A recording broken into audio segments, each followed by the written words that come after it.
ஆமா. ஆனா உடம்பு ரொம்ப மோசமா இருந்துச்சு என்ன, அதனாலதான் போல உங்களுக்கு என்ன. வயிறு Participants, please mute yourself.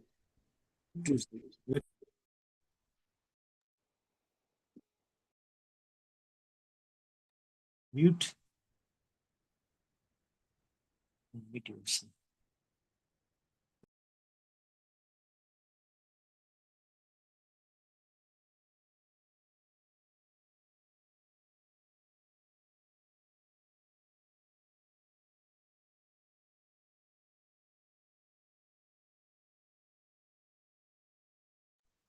அடுத்த ரோஜா பட்டி வந்துருவாங்க.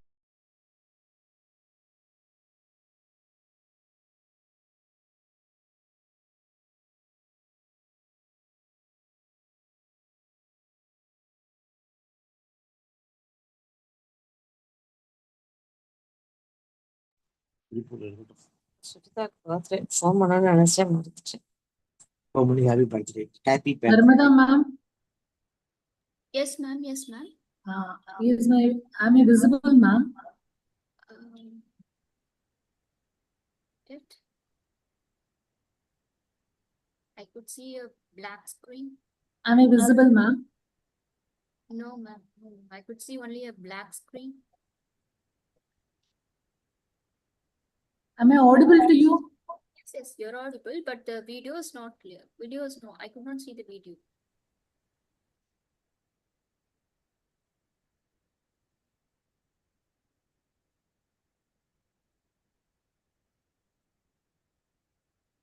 You could just leave the room and come back, maybe. Might work.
சொல்லு கை பிடிக்கிறப்பா ஒன்றும் கை வலு நுழையட்டுமா சொல்லுங்க.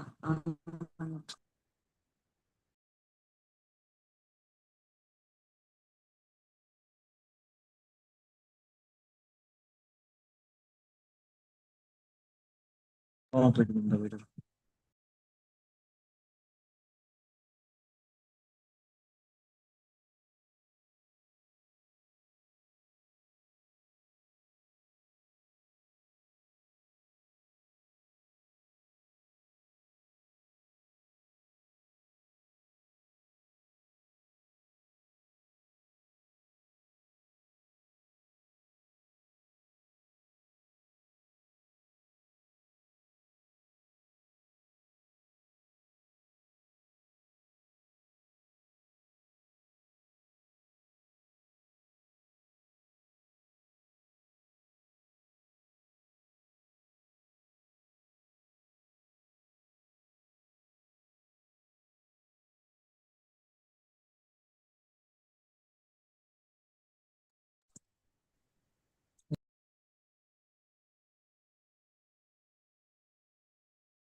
Shall we start?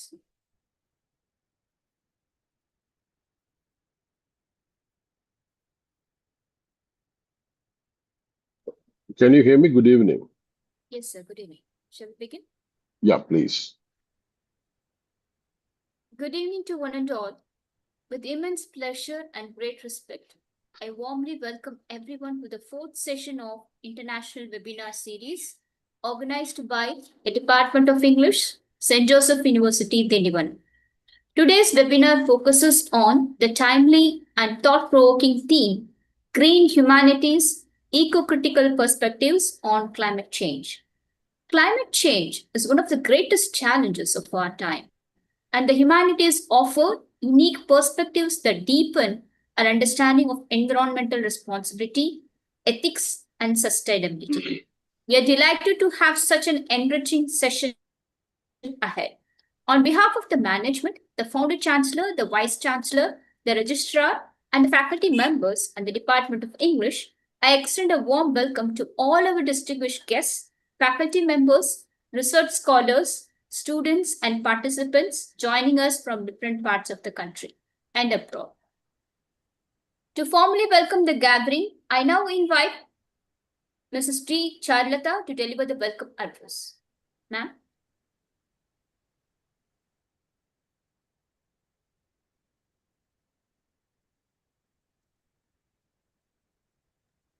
Charlata, ma'am, please go ahead.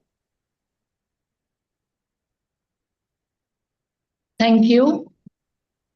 With the blessings of our Reverend Father, Dr. J. Arulraj, Founder Chancellor, Honorable Dr. V. Subbiah Bharati, Vice Chancellor, St. Joseph University, respected Dr. M. Muthukannan, Registrar, St. Joseph University, esteemed resource person, Dr. V. Selvin, Professor of English and Convener, St. Joseph University, respected Dr. Dunstan, Professor of English, St. Joseph University, dear faculty friends, scholars, researchers, and participants worldwide.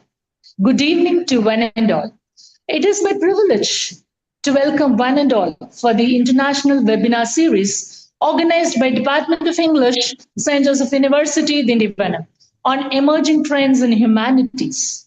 Today's theme is Green Humanities, Eco-Critical Perspectives on Climate Change, exploring how humanities can deepen our understanding of environmental issues and sustainability.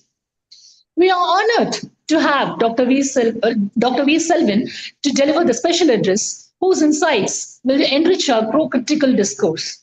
I thank our respected Chancellor, Vice Chancellor, Registrar, and the organizing committee for their support, and all participants for joining and making this event vibrant. I invite you to actively participate, learn, and reflect on the discussions. Once again, a warm welcome to everyone. Thank you. Thank you, ma'am. And thank you, ma'am, for your gracious and heartfelt welcome. It is now my privilege to invite Professor D.M. Joseph Dunstan to introduce our distinguished speaker for today's webinar. Professor Dunstan, the virtual platform is yours. Thank you very much, Professor Narmada. With the blessings of our founding father and chancellor. Am I audible? Yes, sir. Go ahead, please. With the blessings of the founding father and the chancellor, Reverend Dr.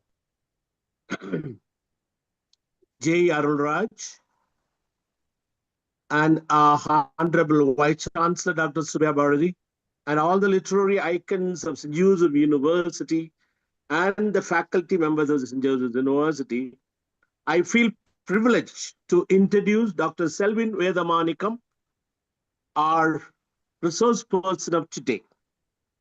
Dr. Selvin Vedamanikam, an acclaimed theorist from St. Joseph University. Yes? Hold imbi. Just a minute, sir. There is some problem. Kindly mute those people. Yes. Am I audible now? Yes, sir. Please go Yes, ahead. sir. Please go ahead. From St. Joseph University, Dindivanam, got his postgraduate degree from St. John's College, Palayangotai, affiliated to MS University, Tirunelveli. He got his MPhil degree from Pondicherry Central University. And there, when all of us were after literature in our dissertation work, he was after literary theory. And he chose Derrida and deconstruction for his MPhil dissertation. And he was very successful. And once again, when he wanted to do his PhD, he opted for literary theory and chose Paul de Man under the literary shaman, Dr. Noel Irudayaraj. Today, he is going to talk on green humanities, and that is once again his author in the field of theory. I would even love to say that he can be included in the galaxy of literary theories. Dr. Chalapan, Dr. Mardhanayagam, Dr. Nadarajan of Pondicherry University, Dr. Noel Irudayaraj of Bharatiyar University, Dr. Joseph Raj from Gandhigram University, and Dr. John Sager from American College. And I would like to even say his main interest, when we all read fiction, he will be reading Ferdinand de Saussure, Roland Barthes, Derrida, Michel Bakhtin, Michel Foucault, Louis Althusser, Edward Said, Gayatri Spivak, and Judith Butler. On the other side of linguistics and philosophy, he always reads Noam Chomsky, B.F. Skinner, Jean Piaget, Lev Vygotsky. That is how he really developed his interest in theory. And I'm sure today you are going to witness and enjoy the feast of literary theory in green humanities. My dear Dr. Selwyn, the virtual podium is yours now. Thank you, Professor Dunstan, for that wonderful introduction of our esteemed speaker. It's now my honor to invite Dr. V. Selwyn, PhD, Professor of English, St. Joseph University, Dindivanam, to deliver the special address on the topic, Green Humanities, Eco-Critical Perspectives on Climate Change. Sir, we are so delighted to have you with us today. Over to you, sir. Well, thank you, Narmada. And Dunstan is always kind to me. Those are words of sheer kindness. Thank you.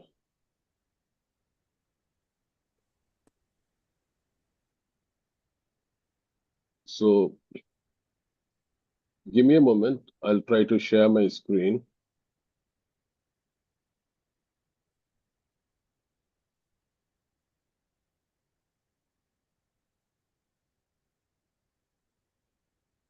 So, let me do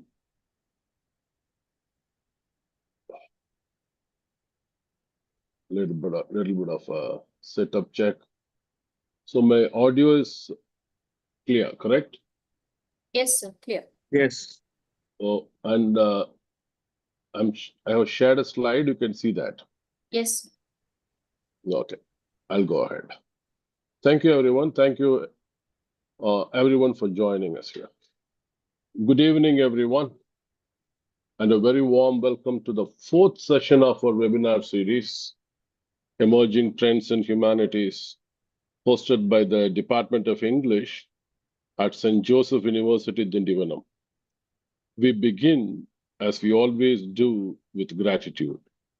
This evening's lecture is offered with the blessings of our founder and chancellor, Reverend Father Dr. J.E. Arulraj, whose vision of an education that makes us fully human and fully alive turns out to be remarkably close to our subject. What it means to be fully human on a planet we ourselves have altered. My sincere gratitude goes to Dr. V. Subbiah Bharati, the Honorable Vice Chancellor, for his immense support for this imaginative and innovative international webinar series. My warm love and gratitude goes to Professor G.M. Joseph Dunstan, who is the mentor and the logistical champion and logical pillar of this webinar series. And finally, I would mention my teacher, Dr. Noel Joseph Irudayaraj's name here, because he taught me all the theory and all the critical bent of mind, whatever I possess now. Thanks goes to him. About me, Since my birth, I have been called V. Selvin. I teach English here at St. Joseph University. For the next 1 hour, I want to think with you about the largest story of our time. The largest story of our time. From a direction you may not expect. Not the science of climate change. That work is being done by climatologists, oceanographers, and ecologists. I want to ask one question. Just ask, what literature and the humanities do with that science, the science of climate change, and why that answer matters. Today, our topic is Green Humanities, Eco-Critical Perspectives on Climate Change. A word about the shape of the evening. I will speak until about 7:30, and then the floor is yours for a full 30 minutes. Please do not save your questions until the end. Chalk them out and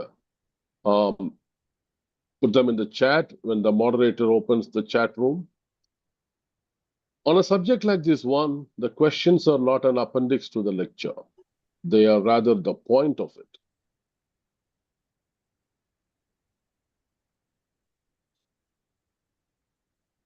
Can you see my next slide? I'm just checking the slide movement. Yes, sir. Yes. Okay. See, normally, any PowerPoint presentations are divided into sections and books into chapters. Today, I will use movements as dividers of the argument of this talk. Whatever I say this evening grows out of the single question. What is that question? What can literature do about a crisis measured in parts per million? See, parts per million is a scientific term. And what literature has to do with that parts per billion, that's the scientific measurement, that parts per million, which is normally used in measuring things, especially in the climate change, let it be on the biological demand or chemical demand or oxygen demand, that's what they say. What literature has to do with this crisis that is measured in parts per million? I want you to notice how deliberately awkward that question is. Parts per million is the language of instruments. Literature is the language of persons. The question asks how those two vocabularies meet and whether the second has anything to contribute once the first has spoken. The temptation is to answer defensively, defensive on the literature side, as though the humanities needed permission to be in the room. I want to resist that defiantly. My claim tonight is stronger, that there are things about this crisis which cannot be known scientifically at all. And that literature is one of the few instruments we have for knowing them. Normally,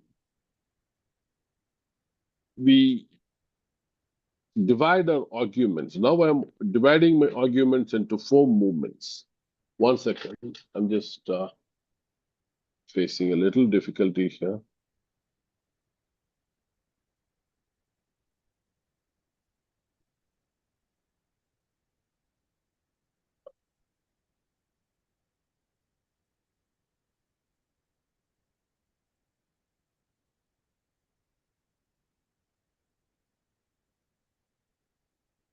Okay. So we will discuss this question in 4 movements. The first one, how a scientific fact became a humanities question. The Anthropocene and its rivals, climate justice, and the rise of eco-criticism as a discipline. Second, what has happened to literature and culture under this pressure, the climate pressure? Climate fiction, its themes, and the formal problem of narrating something that exceeds human perception. The third one is eco-critical reading in practice, from Wordsworth and Thoreau to Amitav Ghosh, Helen Habila, Barbara Kingsolver, and Richard Powers. And fourth, where the field is heading, public policy, artificial intelligence, activism, and the Sustainable Development Goals. 4 movements we have tonight and only one question. The question is about what can literature do about a crisis that is measured in parts per million?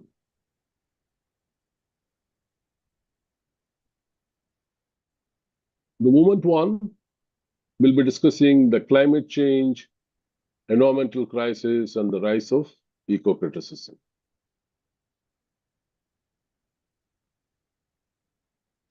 Let me begin by conceding everything.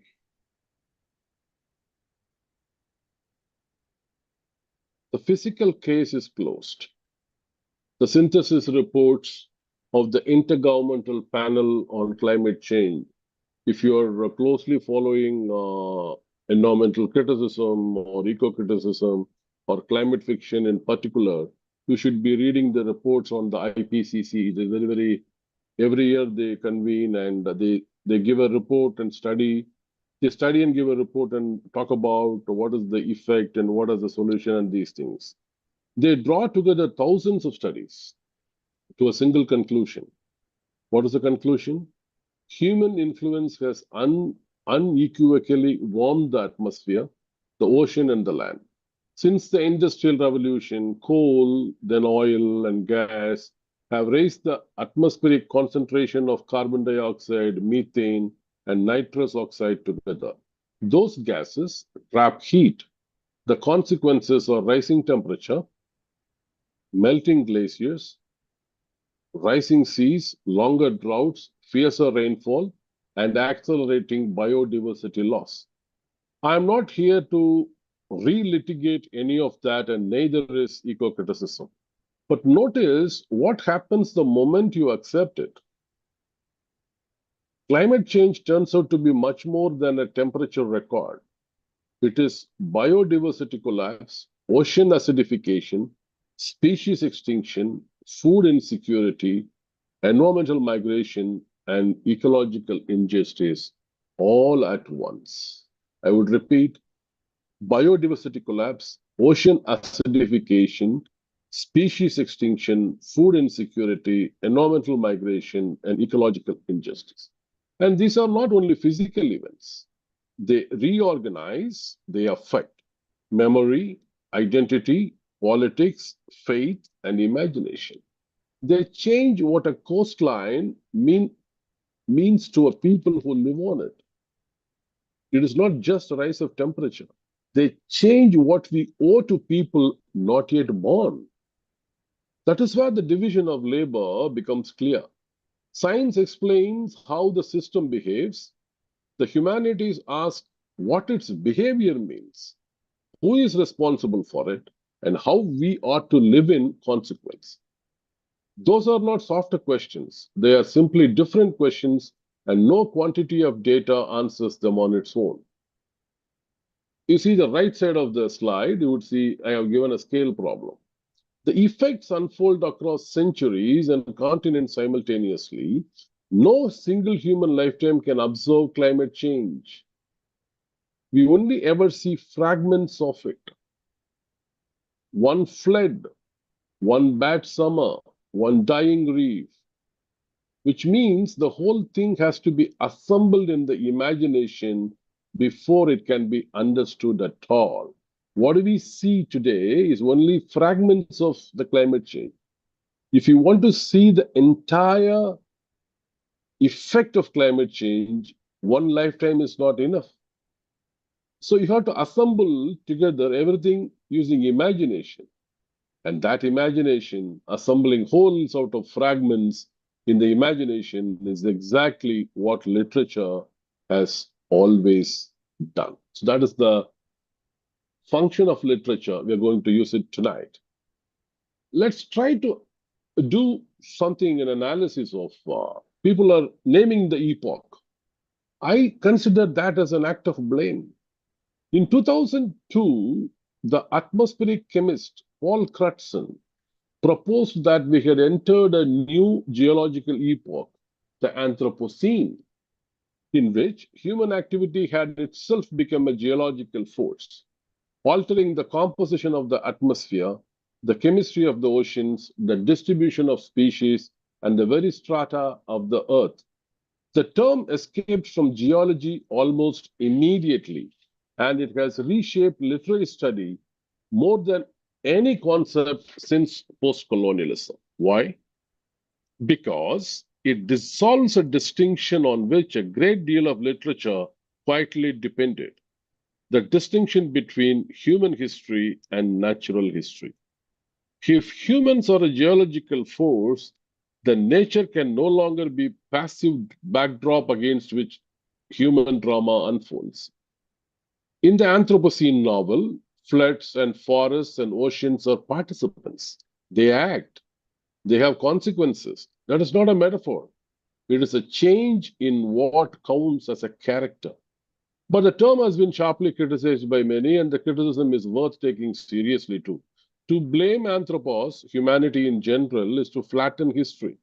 It suggests that a subsistent farmer in Odisha or Ohio and a petroleum executive in Houston bear the same responsibility, which is plainly false. So alternatives have been proposed. What are the alternatives? Jason Moore's Capitalocene locates the driver not in humanity as such, but in capitalism.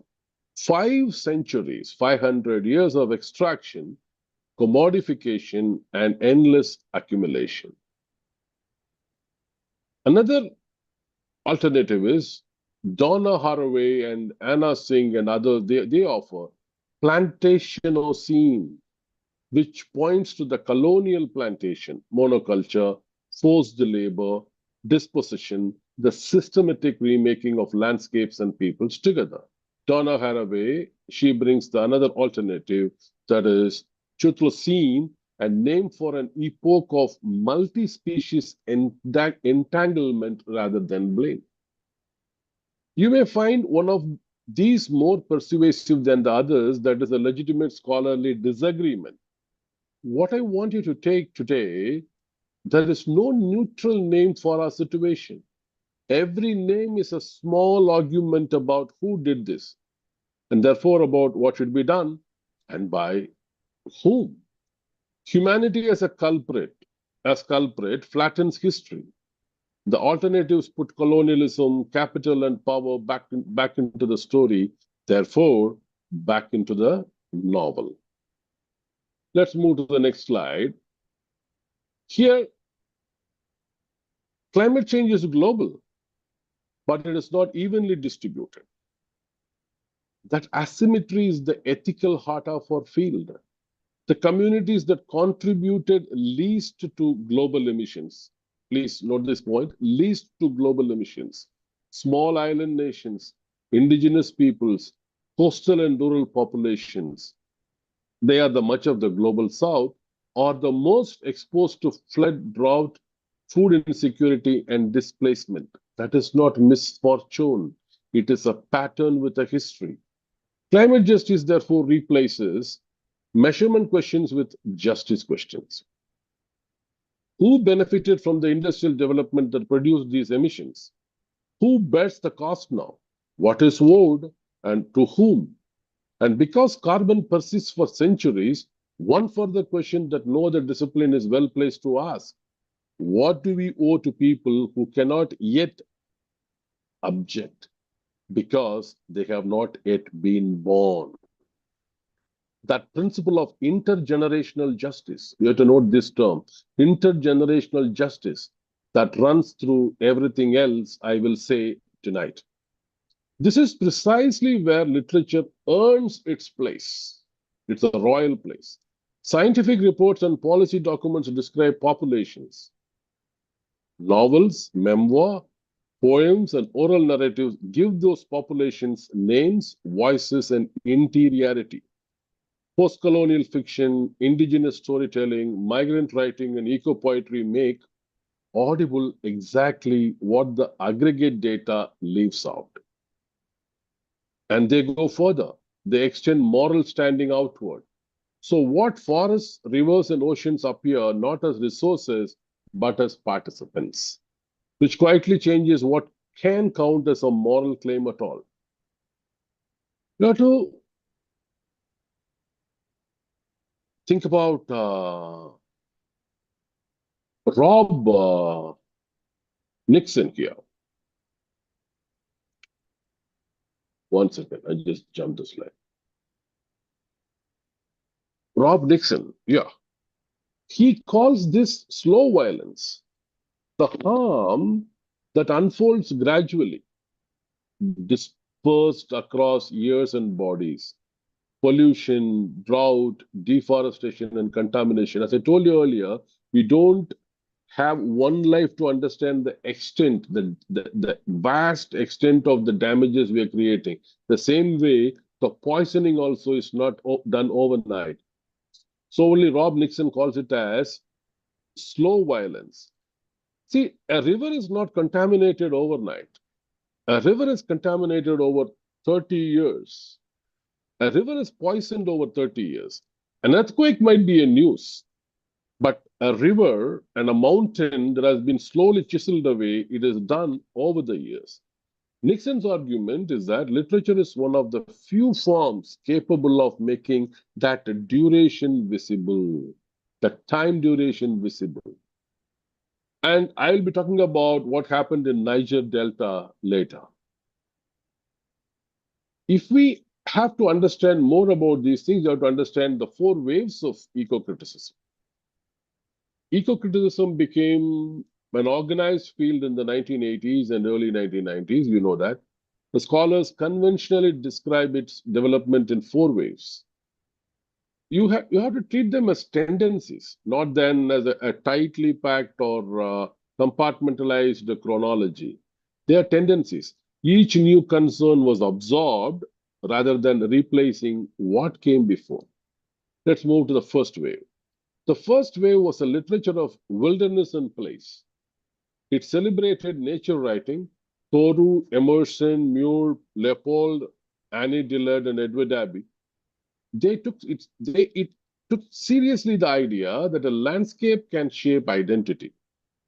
The Association for the Study of Literature and Environment was founded in 1992. And Lawrence Buell's The Environmental Imagination followed in 1995. Its limitation, quickly noticed, was that it privileged pristine wilderness and a largely Euro-American canon. The second wave answered that criticism. From the late 1990s, eco-criticism turned to the environments where most people actually live. Cities, industrial zones, farmland, degraded places. Environmental justice studies emerged, showing that pollution and toxicity fall along lines of race and class. Ecofeminism and post-colonial eco-criticism entered the field in this period. The third wave went global and post-human. Climate change, migration, and ocean pollution cross every border. So comparison across cultures became a methodological necessity rather than an ornament. This is the wave that gives us Morton's hyper-objects. And Nixon's slow violence. And that begins to question human exceptionalism itself. The fourth wave is where we now stand today. Climate humanities, material eco-criticism. That's a new trend. And the blue and energy humanities, multi-species studies, and computational or digital approaches. Notice the direction of travel across all 4. Eco-criticism began by admiring nature. It now interrogates power. Who built this theory? I could name, there are a lot of other people, but tonight I want to only focus on 5 theories, 5 names, and 5 concepts. I'll be brief with each because I'll be discussing more in the second half of the session. Lawrence Buell gave us the idea of environmental imagination. In his account, environmentally serious writing does 4 things. It treats the non-human as an active presence rather than a frame. It accepts that human history is inseparable from natural history. It recognizes value in non-human life and that is not life that is not merely instrumental, and it makes ecological responsibility and ethical concern of the text. Those four criteria still function as a working checklist when you sit down with an unfamiliar novel. So these four, Lawrence Bowles' four accounts, right, that will help you in studying or analyzing in any novel from an eco-critical perspective. Moving to Cheryl Glotfelty, gave the field its definition and institutions. Eco-criticism, she wrote, is a study of relationship between literature and the physical environment. We know this. It sounds almost too simple, but consider what it did. It put environmental questions at the center of interpretation alongside race, class, and gender, rather than treating nature as scenery.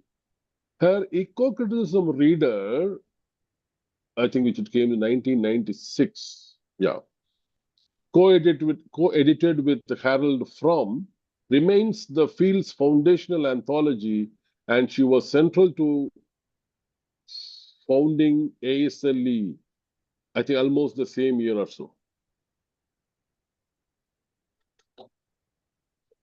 Timothy Martin gave us this concept of hyperobjects. This is important today. What is a hyperobject? These are entities so vast in time and space that they exceed direct perception. You see a tree, phenomenologically speaking, right? You see a tree and you understand a tree. You spend a second or a minute to analyze that tree is over. Hyperobject, tree is an object that you can put it in your perception within a minute. But climate change is very vast in time and space. That's what I said. One life would not be sufficient to understand the effects of climate change. So he calls those as hyperobjects. Climate change is the paradigm case. You cannot see it. You can only ever see one of its local expressions. Earthquake, a river going out of control, a landslide, a lot of things. There is a problem for literature specifically because our inherited narrative machinery runs on individual characters in particular places over human scale time, and a hyperobject fits none of those categories. Rob Nixon, if you move to Rob Nixon, he talks about slow violence. The harm that is too gradual and too dispersed to register as an event, that is the problem. You will not know that the river is getting poisoned. You will not know a lake is getting poisoned. After 30 years only you will understand the effects of it.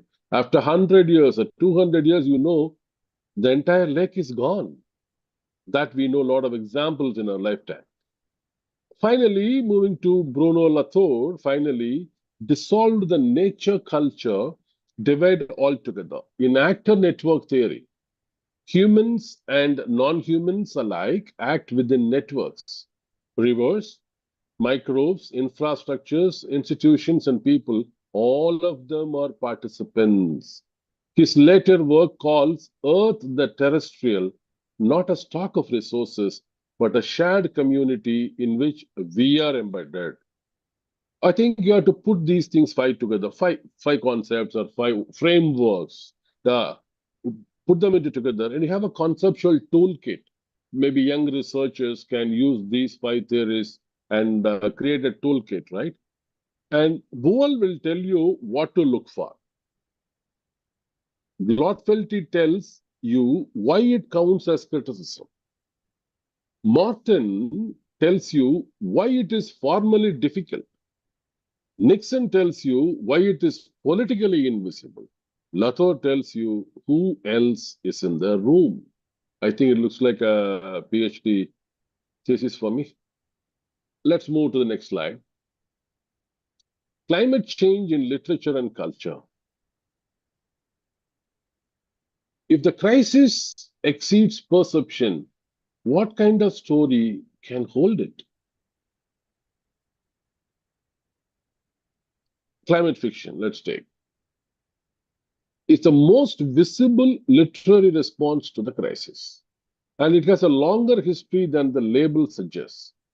Its roots lie in romantic and transcendentalist writing, which first insisted that the natural world possessed value in its own right.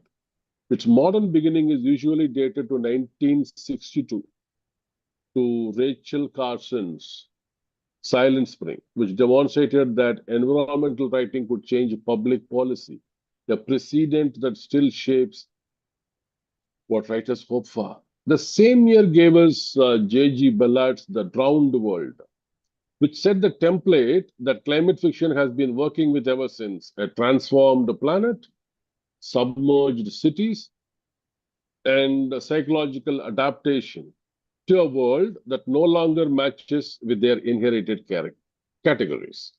The term cli-fi itself was popularized only in the early 2010s. And climate activist Dan Bloom, I think he did it, as a counterpart to sci-fi. You see the right side of the presentation, I've created a working shelf for young researchers. You can take Margaret Atwood's Mad Adam trilogy, Kim Stanley Robinson's The Ministry for the Future, which dares to imagine functioning global institutions. Paolo Bacigalupi's The Water Knife, or Water Scarcity in the American Southwest.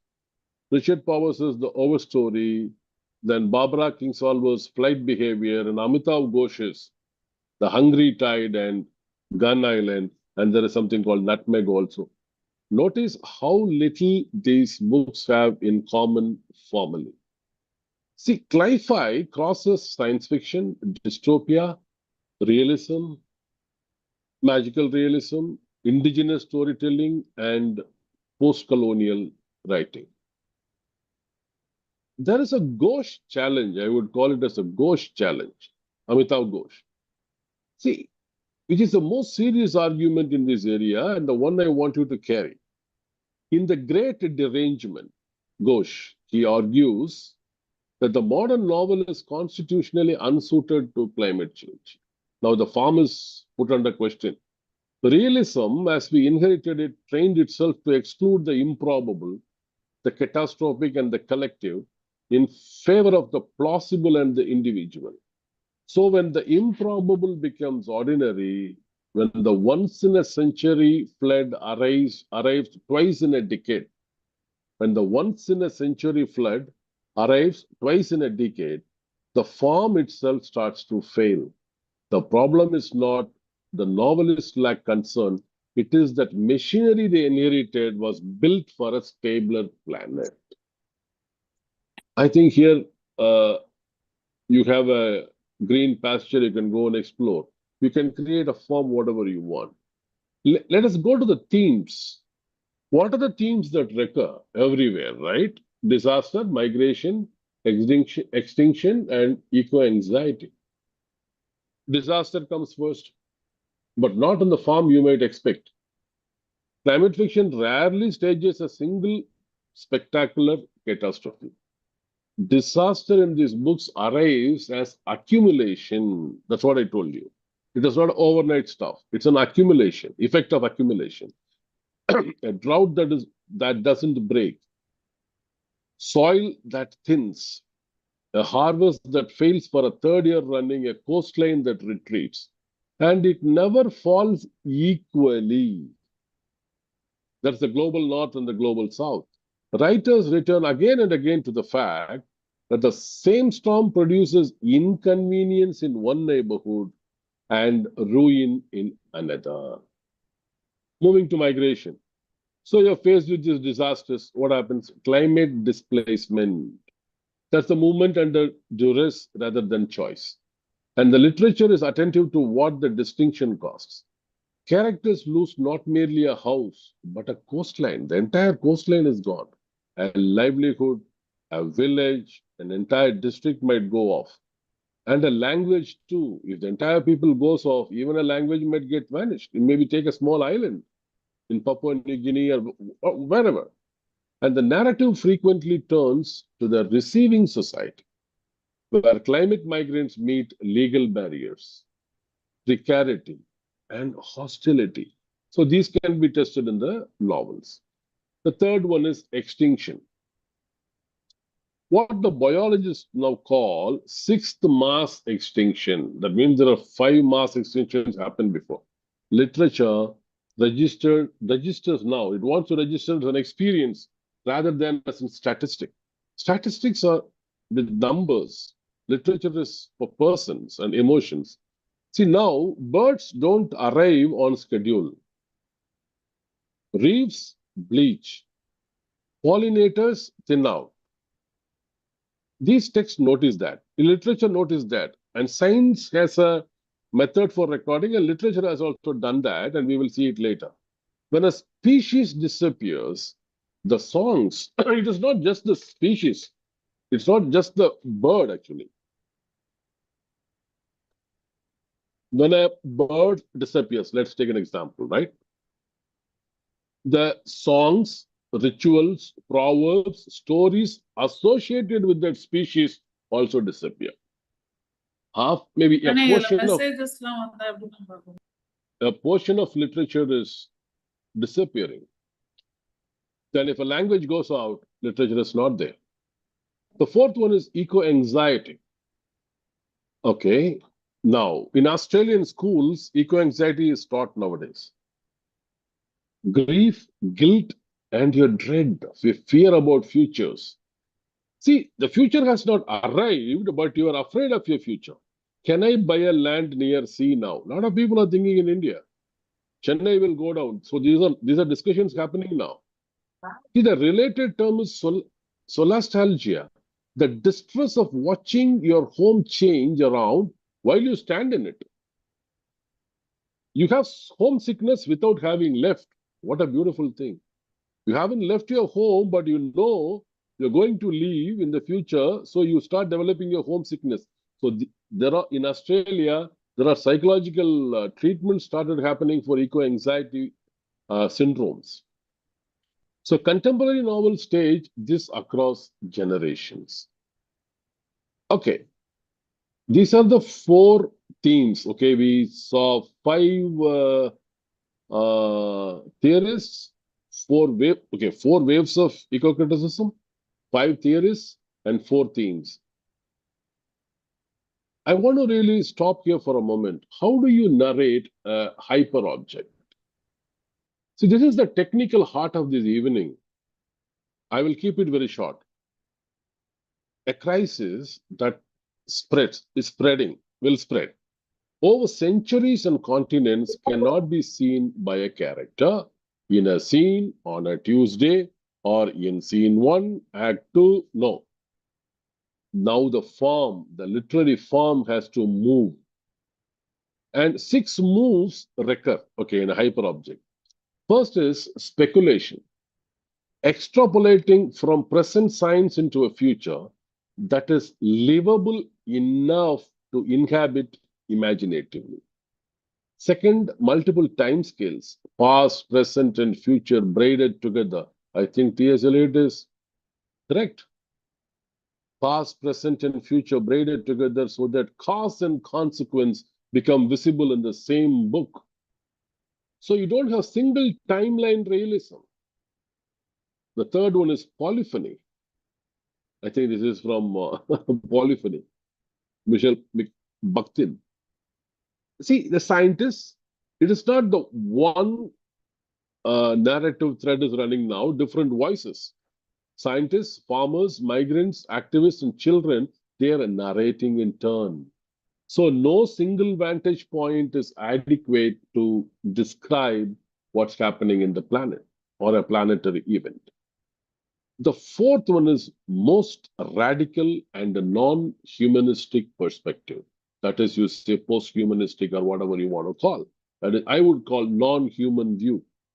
Trees, rivers, glaciers, whales, and even machines are given narrative standing. Yeah, one might, you would say that these happened in the folk tales and all. Yes, it's coming back. Richard Powers gives forests their own temporality. If you want to do a research on non-human view with a post-humanistic touch, you should take Richard Powers. Other writers narrate from inside a river system. This is where post-humanist theory stops being abstract and becomes a technique. The fifth one is documentary realism. Reports, maps, statistics, minutes of meeting, climate models, and these are found in the fiction. A lot of scientific stuff was found inside. See, because you have maybe a protagonist or a reader or a character. Now they encounter some experience, enjoy or suffer, because it happens between the data and a technique that gives you some experience. So it becomes a documentary realism. Finally, we have to take Kim Stanley Robinson. There is ecological symbolism where melting ice as cultural memory, rising water as historical injustice returning, forest as resilience. See, all the six, you are narrating a hyper object, they have one thing in common. They are attempts to make the invisible perceptible. That is the literature's job now. To give a hyper object, I told you earlier, hyper object is something you can't comprehend in one lifetime. It takes centuries. Even a river will get poisoned only in 30 years or something. Your mind cannot hold that shape. That is a formal problem. But it is solved by novelists rather than by scientists, because it is a problem about representation rather than measurement. I'll tell you, meaning is our department. I'll repeat, meaning is our department. Okay, let's go to the vantage point, because I touched on the vantage point. There are three vantage points on one crisis. One crisis, you know that now, the climate crisis. Literature from the global north. The global north is North America, Western Europe, and Australia. They tend to foreground science, policy, and technology. They imagine futures, sea level rise and scarcity. They talk about geoengineering, renewables, governance, fossil fuel economy, consumer, all high-funded technical stuff. They give technological fixes. If we move to global south, here the climate crisis is read as the afterlife of colonial extraction, plantation, mine, pipeline. These are all prehistory. The immediate subjects, the poor in the global south, they are displaced. They go under water scarcity, food insecurity, resource conflict. See, these are stories worth telling. Now coming to indigenous writing, there's a third vantage point. Your land, your river, animals as relatives, not as resources. You have reciprocity, relationality, and continuity. I love these three terms: reciprocity, relationality, and continuity. Oral tradition, ceremony, seasonal knowledge, these are all you have acquired through centuries, and those have some meanings. So now climate change appears not as a new emergency, but as the continuation of a much older disposition. Okay, you have a three vantage point. End of the day, you're not happy about it. What remains is grief, resilience, and work of hope.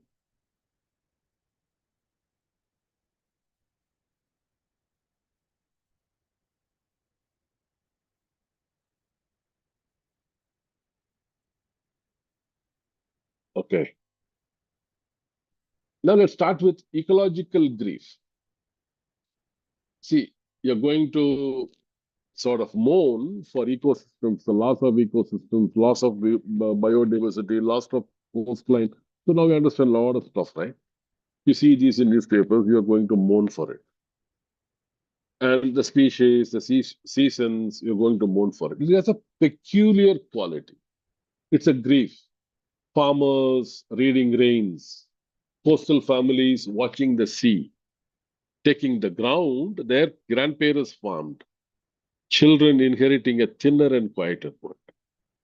The second one is resilience is the second, I would say, psychological stage. It is routinely misused. Here, resilience is not passive endurance. It is not a demand that the vulnerable simply cope. It is now active. Communities are rebuilding, restoring degraded land, organizing, sharing resources, insisting on better policy. Indigenous stewardship supplies working models rather than symbols. The third one is imagination of futures. See, much climate writing is apocalyptic, and apocalypse has its uses as a warning. But the field is increasingly convinced the catastrophe alone is politically inert and the despair immobilizes. Now they want restored habitats, renewed democratic life, coexistence with the more than human world. So now the future is not a forecast, it's a choice. And literature is where a society rehearses its choices before making them. Let's move to the movement 3, that is the eco-critical readings of select literary texts. Let's start with Wordsworth. See, William Wordsworth, he wrote at the beginning, you know that, he wrote at the beginning of the industrial modernity, I would say. His achievement was to make nature a moral teacher, not a scenery, everything. In Tintin Abbey, the landscape is a lifelong ethical companion. He calls nature the anchor of his purest thoughts, the nurse, the guide, the guardian of his heart. Now, the contemporary eco-critics find most useful in his account of memory. What is his account of memory? Remembered places continuing to shape his conduct long after one has left them. So this is a precise description, what we can now call it as ecological memory. Coming to Henry David Thoreau, what he did in his Walden is actually a critique of consumption, right? Written a century before the word consumerism existed. Thoreau kept meticulous journals of when the I think you have to go through his journals, okay? He has taken a list of what happened in the nature. The ice broke on when the ice broke on the pond. Which particular flowers opened what time? When the birds returned. And see, these are scientific data. Now, scientists are using Thoreau's data as genuine historical climate records. They are now comparing the same data with the same season in the same place. They're comparing against present day observations to measure how far seasons have shifted. So a work of literature, is become a climate data set. Moving to pastoral, we have to go to Theocritus and Virgil. They think countryside has harmony, simplicity, and balance. The contemporary criticism has been blunt about its costs. Pastoral tends to edit out agricultural labor, class conflict, colonial context, and conquest too. Landscapes praised as pristine wilderness were often inhabited, cultivated, but they were held sacred before the settlers came there. So the response has been post-pastoral. So these are three ways of reading the text. I'm just starting with Wordsworth, Thoreau to pastoral. So do we have a framework? See, I'm just trying to help the young researchers to have a framework, right? For 4 frameworks you can use now, which is most trendy and in vogue.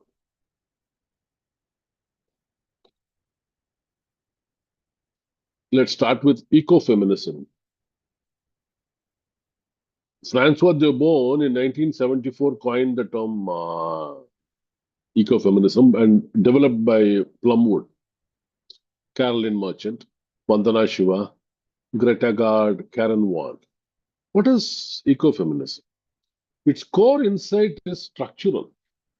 What is that structural stuff? The logic that subordinates women and the logic that subordinates nature share a grammar. The grammar is same. What is happening is subordination of women on one side, subordination of nature on the other side. Both have the same grammar. The structure share the same oppositions. What is that? Of reason against emotion, culture against nature, mastery against material. You apply to a text. It asks then, you ask how women, land, animals, and domestic space are figured together. Then you end up with a corrective mechanism. Women in the global south frequently appear in these narratives as custodians of ecological knowledge and leaders of conservation, not merely as victims of degradation. This is number one. Number two, post-colonial eco-criticism. You have, because of post-coloniality and eco-criticism, you have larger, do you remember the term Plantationocene, right? Anthropocene, Capitalocene, right? Plantationocene. Rob Nixon, Graham Hagan, Helen Tiffin, Elizabeth Dologri, Upamanyu Pablo Mukherjee, right? They have shown that plantation, minefields, coal mine, whatever, pipeline are ecological facts. They are economic facts also. Beyond that, there is an economical fact. I'll tell you. You run a gold mine. For example, you take a Kolar goldfield. The economic fact has run out. So they shut the gold mine and they went away. Now, what you have is the damage to the terrain that stays there. Who is going to bear that cost? The post-colonial eco-criticism. You have to observe these things. Today's vulnerabilities. You can't go near KGF because it's all hollowed out everywhere. So it has become a vulnerable landscape. Today's vulnerabilities were manufactured by yesterday's empires. Today's vulnerabilities were manufactured by yesterday's empires.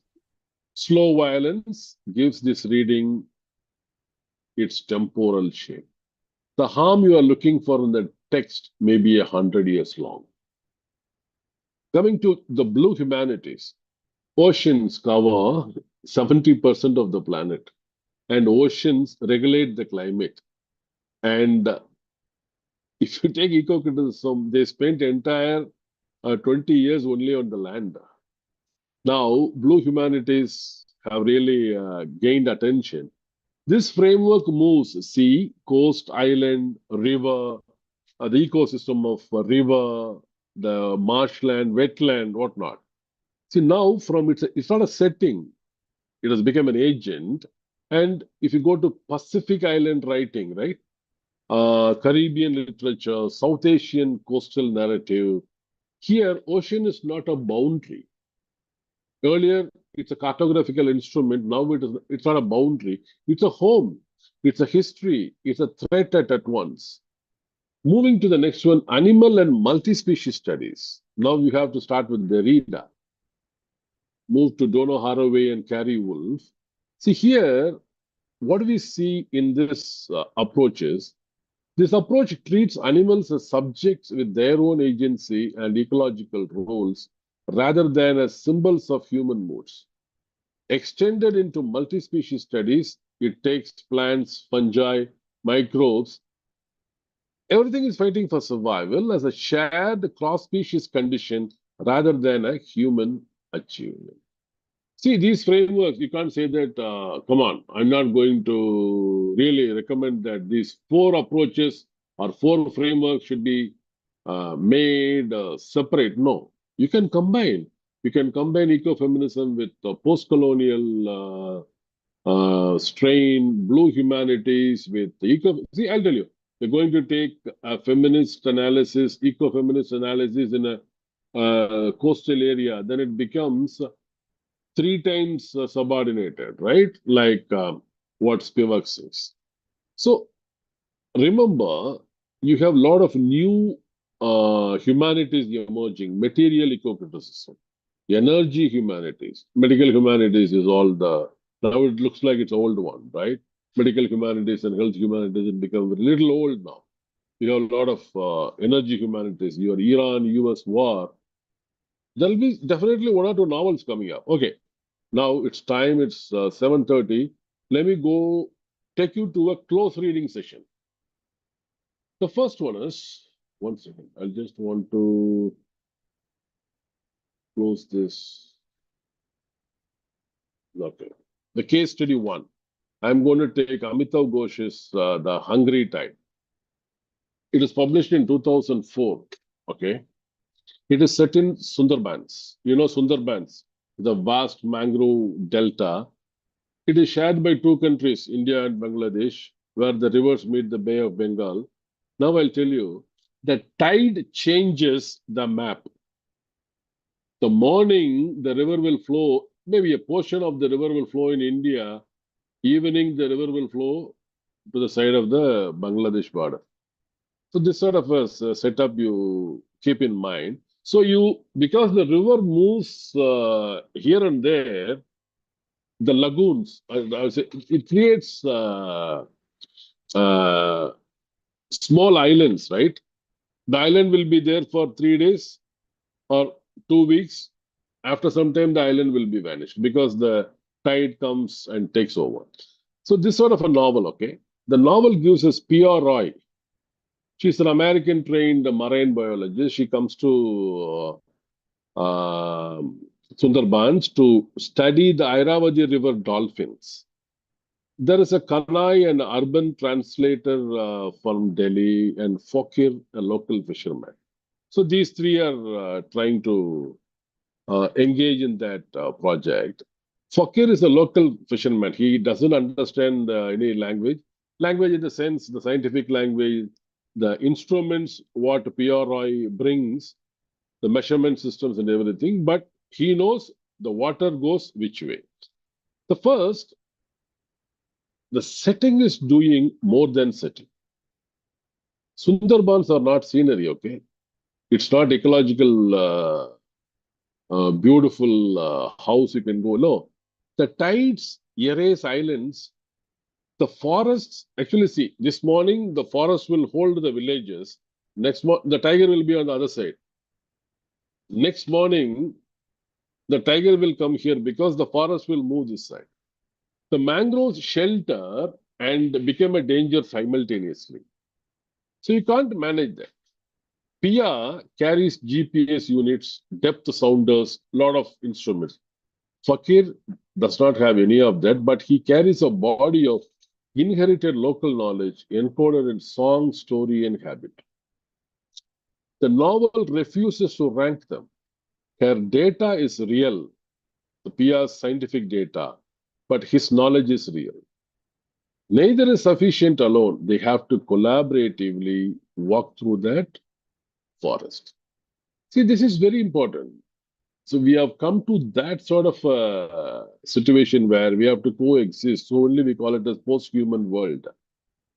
I want to bring your attention to one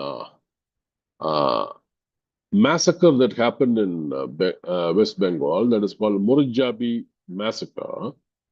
See, the refugee settlers, they were evicted because I'll tell you, the Forest Conservation Act was passed and a lot of people were asked to go.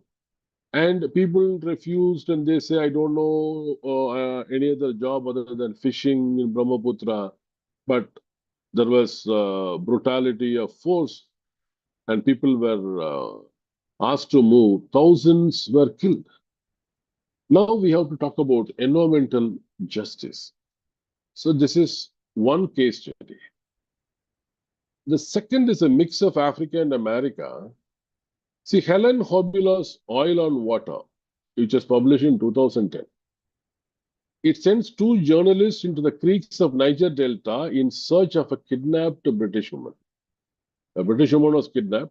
Two journalists are going to find them out. What they find is an ecology that has already been destroyed. Creeks slicked with crude, fisheries dead, wells poisoned. Villages, ghost villages, no one was there. Gas flares were burning like anything. The detective plot, finding a British woman, becomes an eye-opener on an environmental crime scene. You have to really, really appreciate this one. It is not to find the British woman. Actually, the purpose was to find the British woman. But the journalists start recording the environmental crime scene. See, the eco-critical reading almost writes itself. See, the wealth generated from that oil immediately leaves that region. It goes to some distant corporate and political interests. Pollution, what stays with the place? Pollution, illness, and displacement stays there. The structure, right? The value has been extracted, harm deposited. It is very much the structure of colonialism. Colonialism by countries those days, now commercial means. And Kabila is careful. He's not trying to not to offer easy villains, right? He's trying to say it's an economy that has made the water itself a casualty. Moving to Barbara Kingsolver, flight behavior in 2012. So Delarobia Turnbull, a young woman in rural Appalachia. See, the assignment is to climb a hillside for an expedition. The other side of the mountain, she sees the entire mountain is filled with color, a fire on color. You know, monarch butterflies, right? They are roosting everywhere. The image is beautiful and catastrophically wrong. See, what has happened is the entire butterflies migration has been broken. It is not a miracle. It is not an act of beauty. It's a symptom of a disease, environmental disease. See, the butterflies become a battleground. See, a scientist sees the butterflies. Why this season they are here? And there's a local church that reads the butterflies as a sign. Religion does this often, right? The television crews, they come, media, they want a 2-minute story and they leave away. Who's getting really affected? The butterflies. This is the climate communication. Who will record this? Only the literary writers can do this. Moving to Richard Powers' Overstory, this is a multi-species storytelling, right? Powers puts everything together. The comparative is a beautiful payoff. Now, if we take this to India, we have a lot of history and myth. Africa brings extraction and injustice. America brings science and speculation. But there is only one crisis. You can have 3 literatures or 5 literatures. The template is one. You can read, you can apply that template, and you can read any books as you want. Now, coming to the 4th movement, I have to move now from a close reading to not really a close reading. It's a case study, I would say. Climate humanities. What are the future direction? First is what it is. First is defining this. It's a name. Climate humanities is a name. What is in a name, right? See, it's an interdisciplinary field that studies the cultural, historical, ethical, and literary dimensions of climate change. Please keep in mind, it draws on literary study, environmental history, philosophy, anthropology, history, social history, geography, media studies, digital humanities, and a lot of other stuff. Remember, these are humanities objects. Moving to policy. See, environmental policy, you built it normally from scientific modeling and economic assessment. All the scientists and politicians will be used here. But novels and testimony supply exactly what they want. It is not just number. 1,000 people got displaced from Sundarbans, 2,000 displaced from this forest. No. what displacement feels like from inside, how much it hurts. You have scarcity. What that scarcity does to a family? How does it affect a small boy who's going to a nearby school? All of a sudden, they have to leave. What a community loses when a river is rerouted. You're going to build a dam. Generations after generations, you're going to be there. You have been there, you had been there, you want to be there, but you can't be there because the river is rerouted because for a dam. Now, humanities scholars, you also bring these skills, the policy needs. But what you have to do is that the policy guys don't have these in their budgets. What do we have? Ethical reasoning, historical judgment, and we have the ability to communicate across cultures without flattening them. The politicians flatten facts, but we can communicate across cultures without flattening. The third one is how it reaches people, the public life. Climate literacy is not built in journals. It is built in museums, libraries, archives, podcasts, documentaries, theater, to literary festivals, digital exhibitions, and community storytelling projects. I think the English departments, right, they should focus on these things.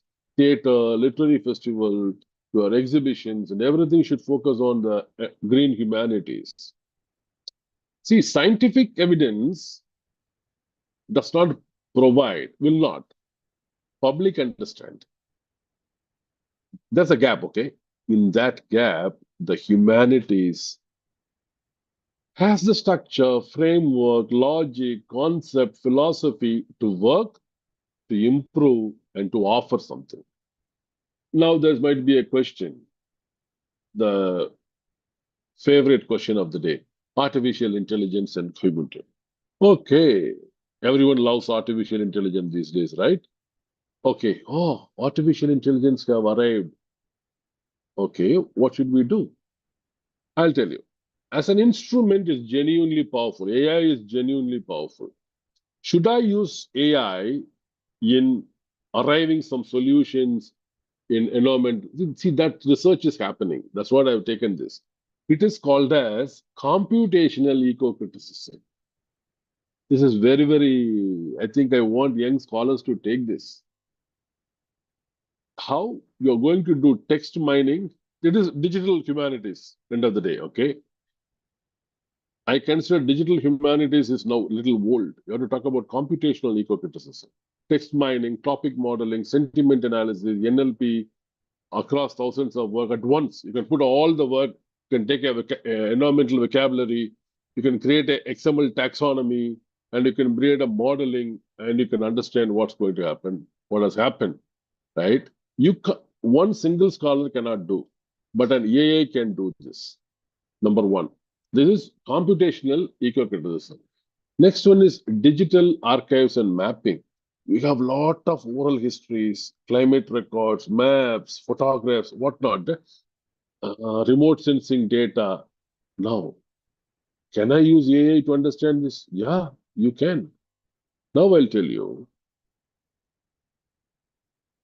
AI raises 4 questions. One is authorship. What is, I think this we discussed in the AI webinar. See, machines can imitate literary style convincingly. As I told you earlier in the previous webinar, interpretation still requires judgment, historical context, and a lived experience.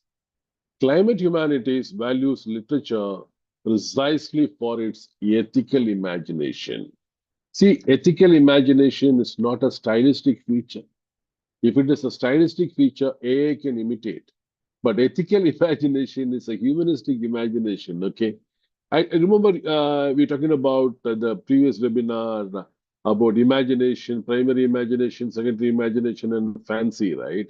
Fancy can be done, but not your secondary imagination. Not we discussed that. Next is algorithmic bias. Okay, you have an AI model. You are going to train data to represent dominant literary traditions. For example, let's take indigenous and global south narratives. We're going to train that data. Now I'll tell you, you will 30 years data, you will reproduce at a sort of a flicker of a day or something. Intellectual property, your attribution, fair use, and transparent display. Okay, you have to do this. The fourth one, see, there are benefits, authorship, algorithmic bias, intellectual property, everything. The energy footprint, I want to leave it with you. I'll tell you, any artificial intelligence has an environmental footprint. Large models require data centers. Data centers means a lot of processors. You have to cool down the processors. So a lot of electricity is used, water for cooling, and supply chain of mined minerals. I think rare earth minerals it is called now. See, this is the real irony. You want to study the climate crisis with a tool that contributes to it. AI contributes to climate crisis, and you're going to use AI to understand environmental damages. I think I want to leave that with you. Moving to the next slide. Literature as activism and the SDGs. See, literature has never been only contemplative. Yeah, it's not just dreamy stuff. It has argued, it has agitated, and imagined otherwise.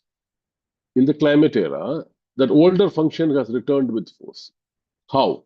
First is the form, the environmental citizenship. See, now the conversion of ecological knowledge is becoming an ethical habit. Not merely knowing that consumption, who are not yet born and cannot vote on our decisions, right? We have weight of responsibility.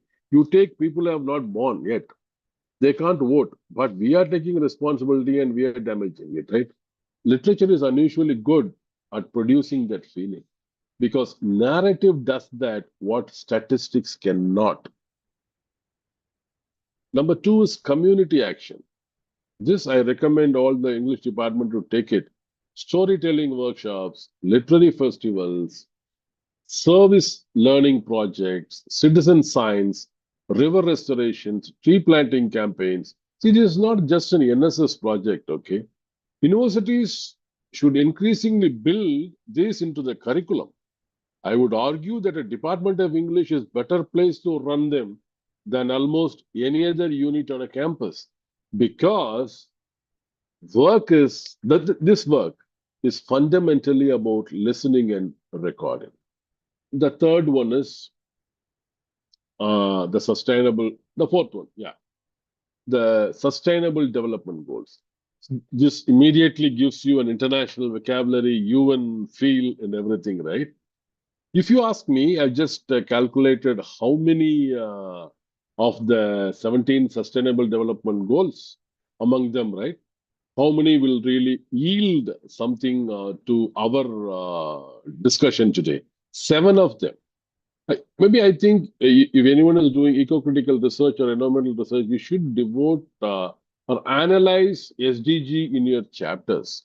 For example, quality education, climate action, life below water, life on land, good health and well-being, reduced inequalities, and partnerships for the goals. See, if you add these things to your post-colonial, post-humanistic, eco-critical, ecofeministic research, it gives a global touch and with an international vocabulary, right? And moreover, it's a demonstration that the questions we have been asking all this evening, what questions we have been asking? Justice, health, oceans, biodiversity, and cooperation. These are already on world's agenda. And literary study has something specific to contribute to them. Coming to the final slide, I have made 4 claims tonight. I want to restate them in sequence so that you can disagree with them precisely. First is climate change is a crisis of meaning as much of measurement. Naming the epoch already assigns responsibility. Second, the crisis exceeds narrative scale, so literature has had to invent new forms to hold it. Third, eco-critical reading is comparative or it is partial. You go to Sundarbans, the Amitav Ghosh story, Niger Delta, Appalachians, they have different questions and different answers. You can't have one rule for everyone. The humanities do not decorate climate action. They supply its ethics, its publics, and its imagination. Somebody has to ask who is owed what and why. Somebody has to make the science mean something to people who will never read a synthesis report, IPCC synthesis report. And somebody has to imagine a future worth the trouble of building, because no one has ever mobilized by a future they could not picture. I want to end this evening, dear friends, with this last statement. A warming world does not need fewer readers, it needs better ones. Thank you.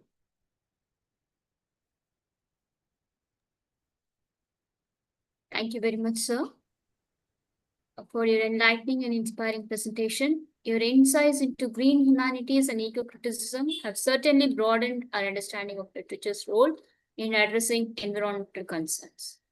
Okay, to take us through the interactive session, I now invite Mr. Sam Surya to moderate the question and answer session. Over to you, Mr. Sam. I think the chat box is now open. Yeah. The Could you please participant. make him the co-host, sir? Ma'am, I'm already in. Yes. Dear sir, thank you for an wonderful session. Give me a moment. I'll take a small break. Let the participants type their questions in the chat. Yes, sir. Dear participants, if you have any questions, please please type in your chat box.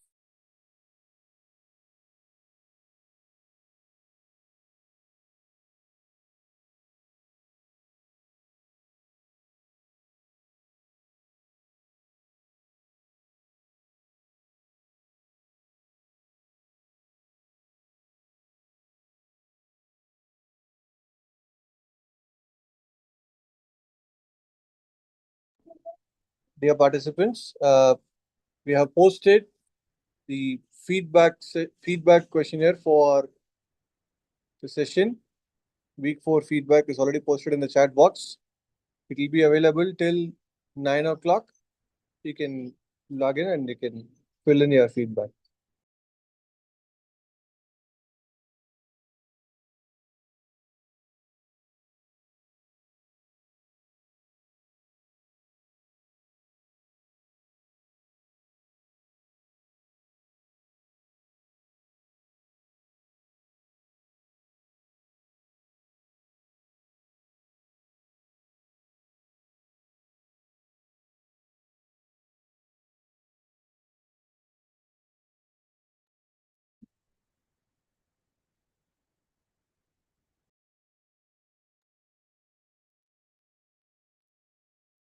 Sam, do we have any questions?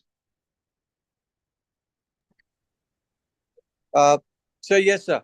What is resilience? What is the difference between resilience and ecological resilience?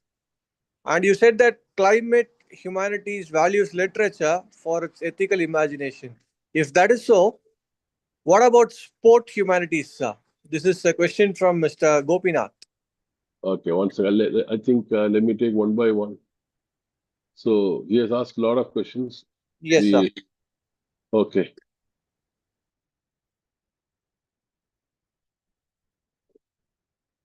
Okay. Resilience is a psychological phenomenon. I'll tell you. In any case of catastrophe, okay, what happens first is your fear, your dread to face the catastrophe. You just try to escape from that. The fear is first. That gives you the ecological grief and anxiety. And there's a new term that has come, eco-anxiety. anxiety that happens because of ecological concerns. Will my house stay on the coastline for next 5 years? Should I buy a piece of land near the coastline? That gives you some anxiety. It's not buying. You have a house and you have more grief there. Resilience is something you want to bounce back. See, eco-criticism, first it was enjoying the wilderness as beauty and scenery. Then slowly, see, I'll tell you, it starts with the Industrial Revolution. So centuries, right? So now we are facing the music. Okay, we had some grief, we had anxiety, we don't know how to really go about it. What do is we build resilience. It's a capacity, actually. It's not a trait. You are bouncing back. First of all, you're adapting, right? Okay, you're adapting. You move a little bit here and there from the coastline, you safeguard your house, you're adapting. Then you are trying to bounce back. I'll tell you, the best example is Pondicherry Beach. How a beach should like. Beach means full of sand, right? You can walk. But you come to Pondicherry Beach, what you see is a lot of granite stones there. The entire landscape has changed. That means the Pondicherrians have adapted themselves, which is an indicator of resilience. You're bouncing back, right? This is number one. It's a psychological phenomenon. It gives you, when I mentioned eco-anxiety and grief and stress, it gives you mental stress, right? Trauma also. It gives you some emotional crisis. So you're trying to cope up with your stress and grief and trauma. You're trying to find ways and means by adaptation or trying to start. Netherlands, for example, they have a beautiful coast completely engineered to meet the sea. The global north can do that because they have the money, but the global south cannot do. All the islands are going to go under, even Maldives, right? A lot of 6, 7 islands are going to go under. 7 countries are going to go under. So if you have the capacity to bounce back, adapt, face the stress, that is resilience, which is psychological and physical as well. Yeah, that's one question I think I answered. Climate humanity values literature. Yeah, sports humanities. You are talking about ethical imagination. What about sports humanities? What sports humanities has to do with imagination? I don't know. See, you take, I think recently the football match was over, right? How sports create culture. Yeah, when I was in US, I used to always look at the baseball results before going to business discussions because I know Americans love to discuss the baseball results. So I used to fake emotions that I also like baseball because then, like in England, you open the topic with the weather. In America, you open that business topic. There's the icebreaker, right? So it is actually sports humanities is nothing but we have a lot of sports, right? Sports has started in Greece, actually, right? It has created cultures, and it has affected cultures. Our national game is hockey, but hockey is in very poor shape in India. The cricket, actually, it's a colonial game, right? If you have to really write an essay or do a research on post-colonial something, you have to compare hockey and cricket and a lot of Lives have been affected because of. So ethical imagination is everywhere. Why I use ethical imagination is I compared between science, statistics, and literature. Science cannot have ethical imagination, only literature. So sports humanities also should have, because the word humanities you bring in, the moment you bring humanities and literary studies, you definitely would bring a lot of conceptual clarity, philosophy, and care for humanity, and your understanding of the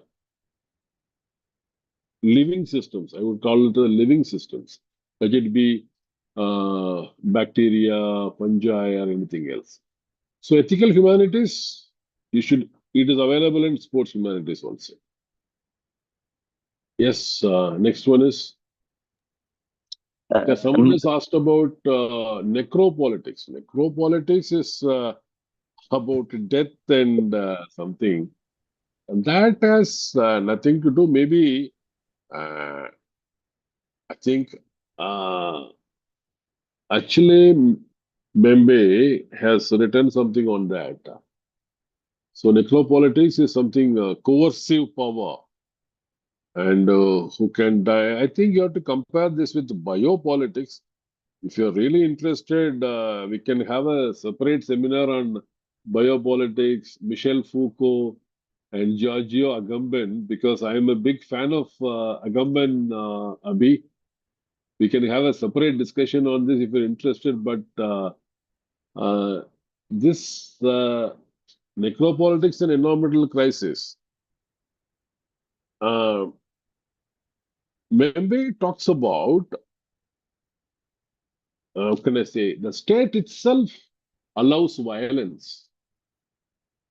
Maybe, yeah, if I take under the name of terrorism, right? See, all the terrorists, all the freedom fighters were terrorists once. So the state sanctions violence. It's all in the definitions, right?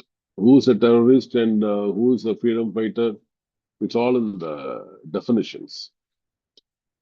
The state, okay, if you have the power, democracy fails here, right? Because if we don't have the right democracy, the state-sanctioned violence kills people. Number one, you can kill people having a structural neglect also, Abhi. For example, you are living in a village. There is a river crossing. Okay, yeah, good. You raise this point. I'm thinking now. You are living in a village. There is a river crossing. You belong to a different tribe. The ruling party is from a different tribe. What they can do? No need for necropolitics. See, that is available. Necropolitics, killing is available. Okay, it's a possibility. Structural neglect can be done. I will not build a bridge for you.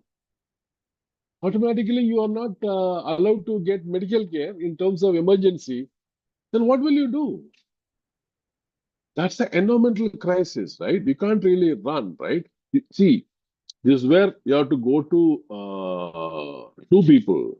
Michel Foucault's biopolitics and Giorgio Agamben's the distinction between two types of lives. One is Zoe, and another one is Bios, right?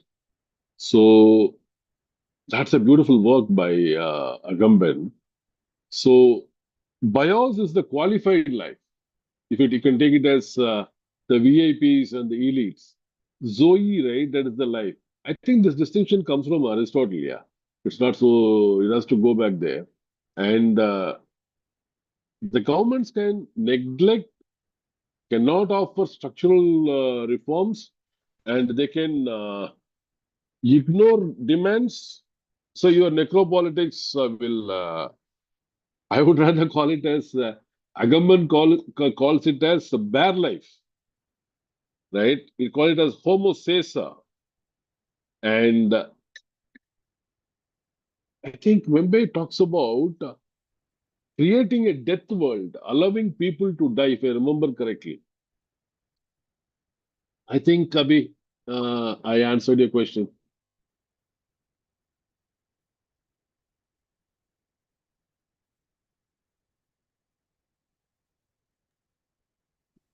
I think someone has said, I have overlooked, even the SDG speaks about the gender, women, gender and environment. Yeah, I talked about ecofeminism. Maybe I think that person has missed that point. Okay, Hema Malini N has asked a question. How far digital humanities help with theoretical research? Digital humanities itself is a theoretical research. See, digital humanities is nothing but a computational tool. That's what we're talking about, right? We have GPS, maps, weather data, barometric data, a lot of scientific data you have. About a river, let's take Sundarbans. About the tide movements here and there. On what day tides come left and tides go, the river goes left and rivers go right. What are the lagoons created? What are the islands created? How many? All this data. You can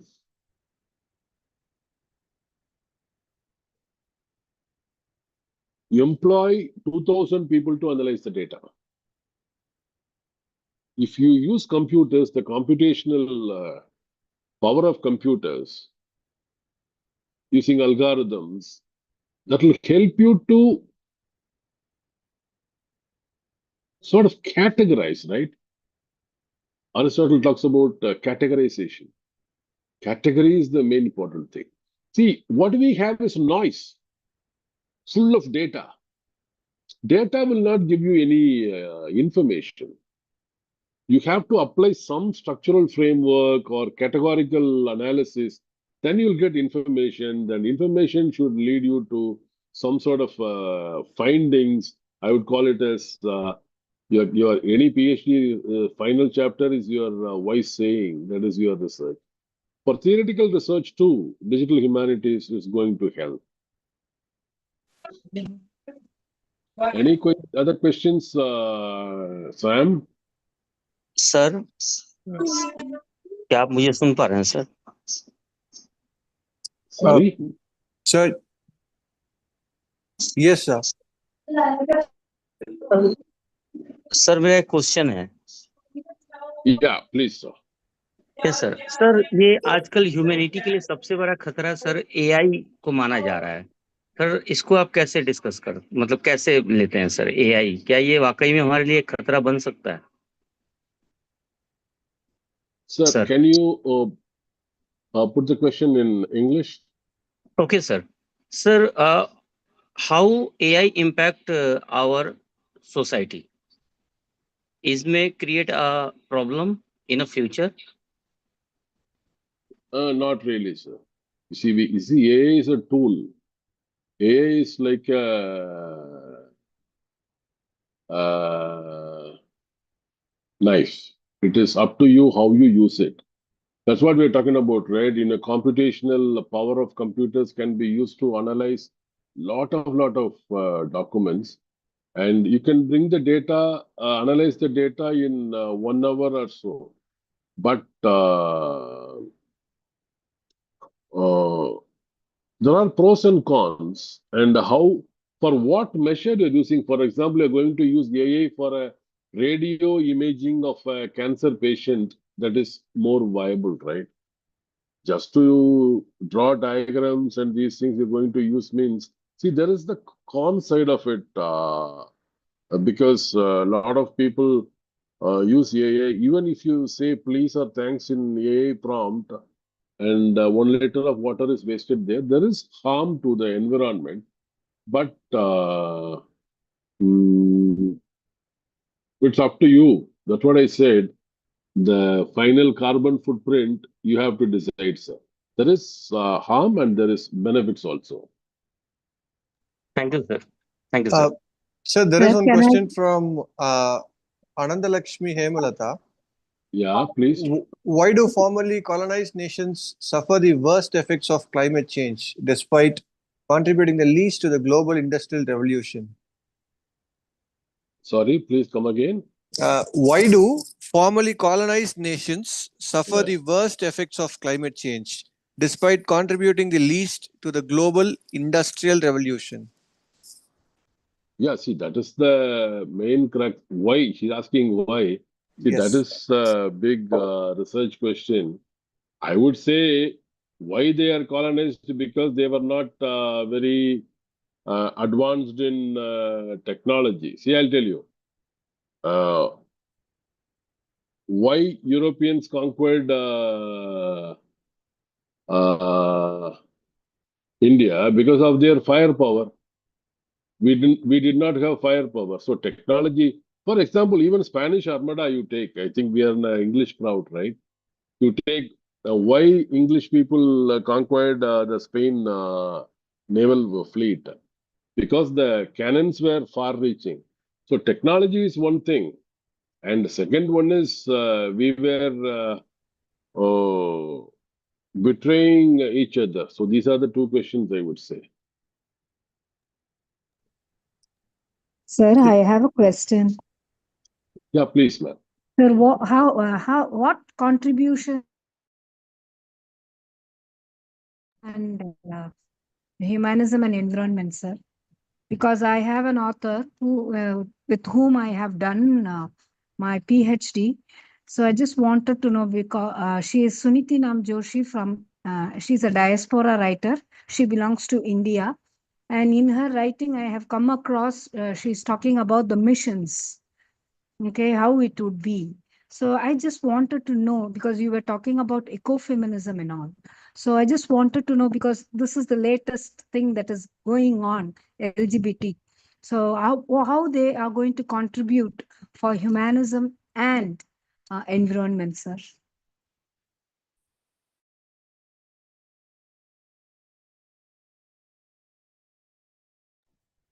Um, I can't hear you. Sir, your mic is muted, sir. Someone else did. Okay. See, LGBT is a gender orientation, and we should not have any other attribute towards that, because ecofeminism, when you say feminism, the nature and women are marginalized. Ecofeminism is LGBT is a newer gender orientation, and is someone marginalizing LGBT is a societal issue. So it will take a longer time for to have its effects and analysis, ma'am. See, definitely LGBT is not. I think people have taken it as such, and if there is a novel and if there are someone is really oppressing LGBT, the framework serves for everyone. For example, maybe in a typical scenario, a woman and an LGBT can share the same sufferings, right? Not accepted by the society, not from that framework, I think both can share. Ecofeminism will yield frameworks for research. I think someone is Vivo. Oh, it says I didn't get any holistic insight. Okay. I think that person hasn't really understood. I think she's a holistic insight. I think that needs a maturer mind to understand. Okay. Next. Sam? No, that's it, sir.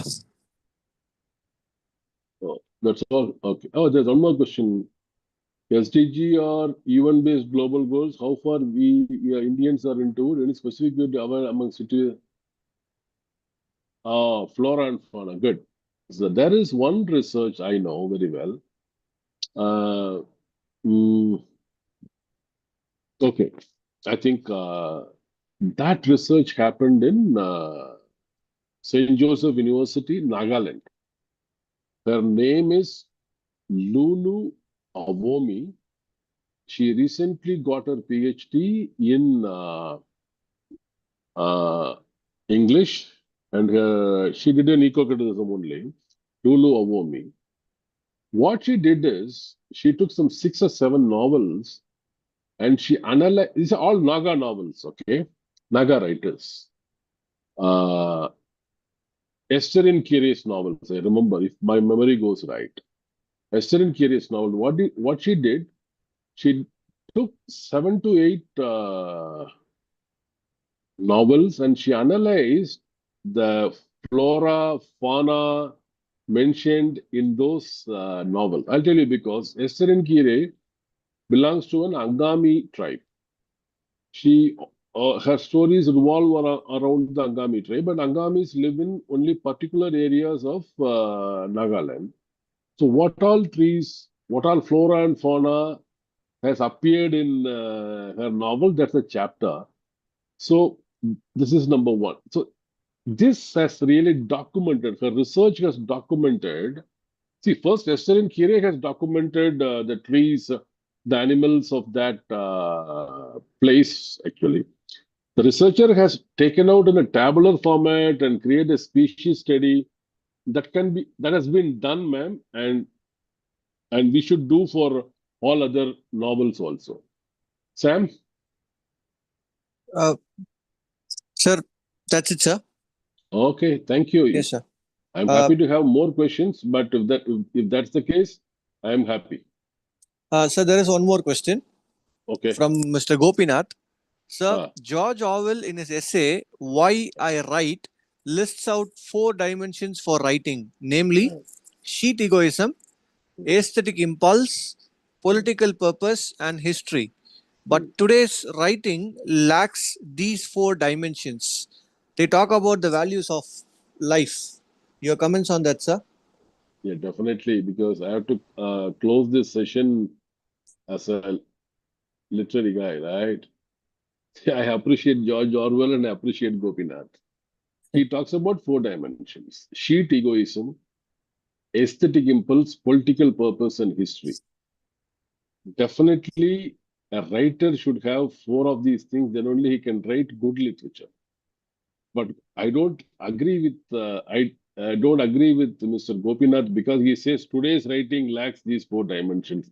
Definitely not, Mr. Gopinath, because you would have seen some people writing flat prose, call them as novels, and ragged prose, calling it as poems. Definitely agree with you, but you can't outrightly say today's writing. There are some in all the ages, right? You know, McFlucknoe by Dryden, right? So definitely, sir, I really appreciate your pointing out those 4 dimensions. In every age, there will be a McFlucknoe and there will be maybe a lack in writing, right? Always is there. Thank you.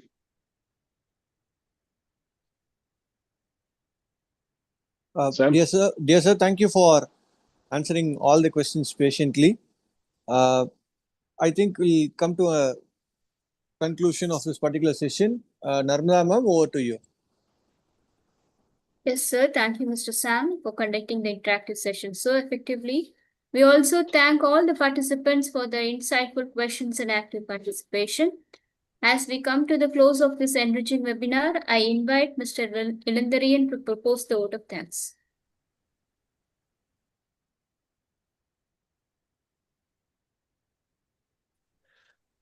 Good evening to all.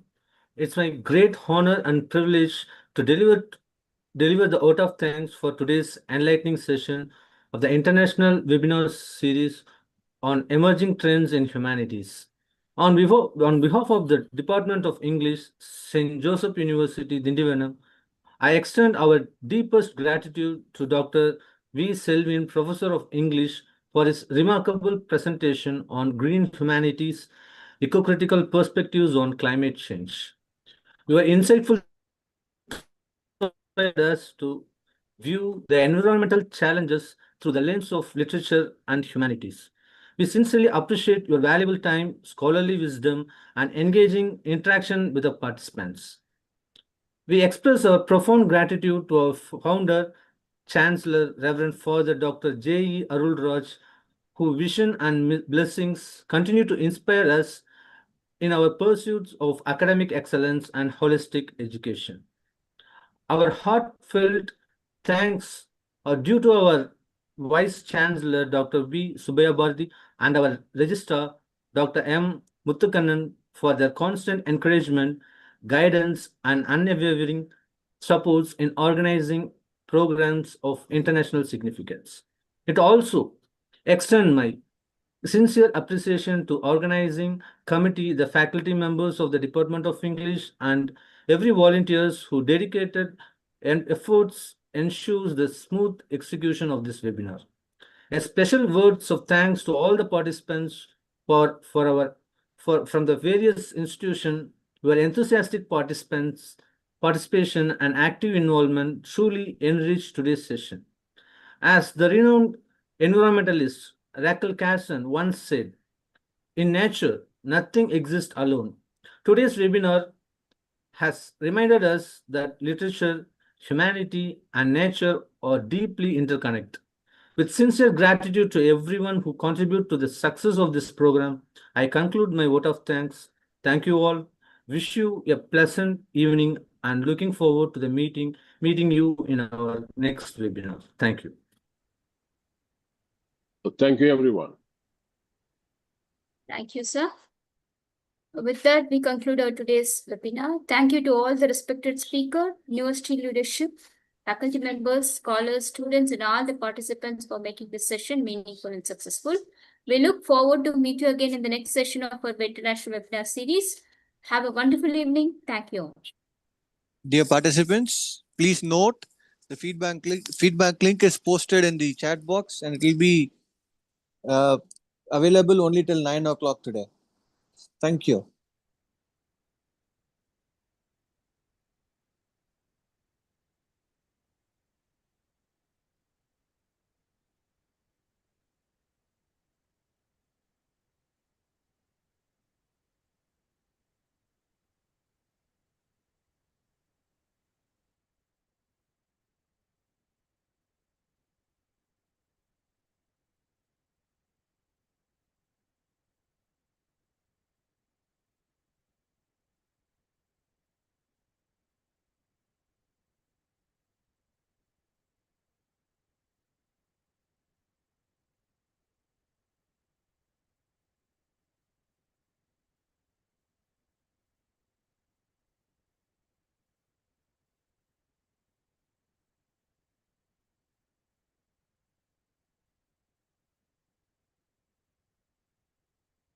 Ma'am, Narmada ma'am, shall we close?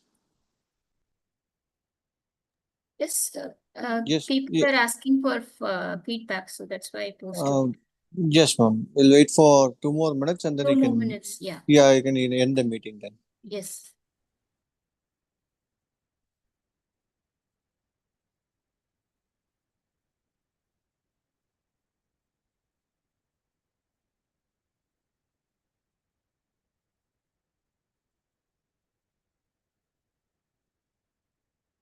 Yeah, we got a comment. Be English students of St. Joseph University, Dindivanam.